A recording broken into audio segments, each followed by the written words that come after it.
Remarkable impersonation of Marilyn Monroe by the very famous Jimmy James. We are honored to have you here today. I want to know how you first realized that you could actually impersonate and become Marilyn Monroe. Well, all through high school and college, I was a character actor, but I was very good at theatrical makeup. And there was a point that after high school and college that I discovered that I had a similar bone structure to Marilyn. I really didn't know who Marilyn was. I grew up in Texas, and I guess I was isolated from Marilyn Monroe. I don't know. But you probably were born about the time she died. Wasn't that early 60s? Yeah. I was just a baby.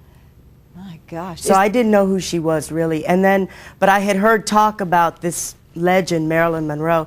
And when I saw this picture in Life Goes to the Movies, I realized a similar bone structure, and I thought, well, if she's so missed and talked about, what if I would recreate this character and maybe have an audience feel what it must have been like to have been in the same room that Marilyn was in. And what does that feel like when you're up there performing as her?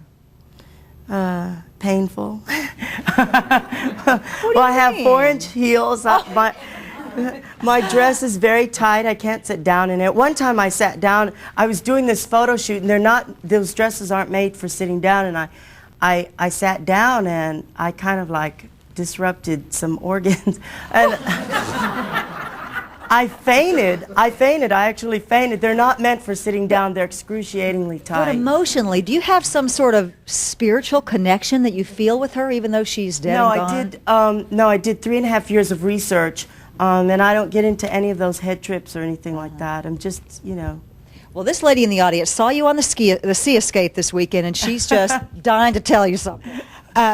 Mr. James, I go back to the early 40s of seeing reviews, and I've seen them in Miami, at the Jewel Box, at the Ha Ha Club in Fort Lauderdale, and I've seen them in New Orleans.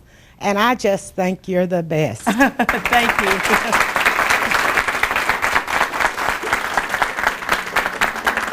Let's take this call. Maria and Brandon, go ahead. Hello, Jimmy?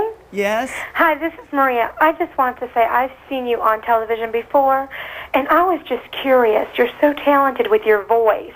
Have you done anything surgically to perform all these different characters?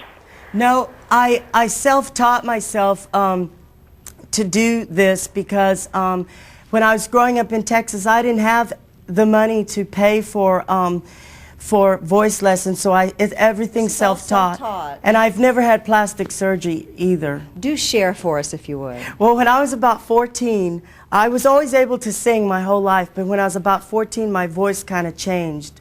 And I lost everything. I lost my range, I lost my power. And so my sister had some Cher records, and, you know, Cher kind of sounds like a 14-year-old boy.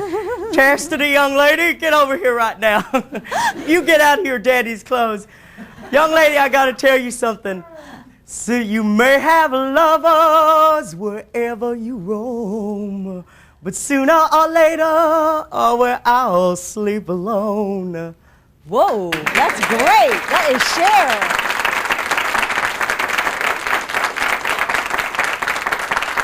How about Judy Garland? Well, you know, Judy is, first of all, I need to ask you, who decided to dress me in Liza's clothes today? You made me love you. I didn't want to do it. I didn't want to do it. You made me love you, and all the time you knew it. You know you always knew it. Gimme, gimme, gimme what I'd cry for. You got the kind of kissing that I'd die for. You know you made me love you. Thank you. Now I got to explain to you that Marilyn in my show is like the first half of the show, and then I come out like this, confused, and I don't really look like these people, but I recreate all these voices. And another one that voice that I'm proud of is Billie Holiday. Yes, do that. Because Billie Holiday only had 1 octave to work with and people don't even know that. And it's what she did with that one octave that was so brilliant. So here's a little Billie Holiday. I normally do this all with music, but I don't know why, but I'm feeling so sad. I long to try something I never had. I never had no kissing. Oh, what I've been missing. Lover man, oh, where can you be?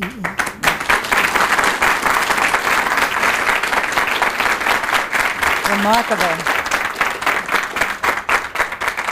Jimmy, one of my favorite impressions that you do is Patsy Cline. You give us just a little Patsy Cline. My newest recreation is Patsy Cline, where some clubs have started hiring me to recreate Patsy Cline. Instead of Marilyn, I'll come out all dressed up in Patsy drag, and it's all like country and western stuff. And I do a little Patsy Cline concert, and I'll try to do a little bit a cappella if I can. Sweet dreams of you every night I go through. Why can't I forget you? Start loving someone new instead of having sweet dreams about you. Mr. Jimmy James, we'll be right back.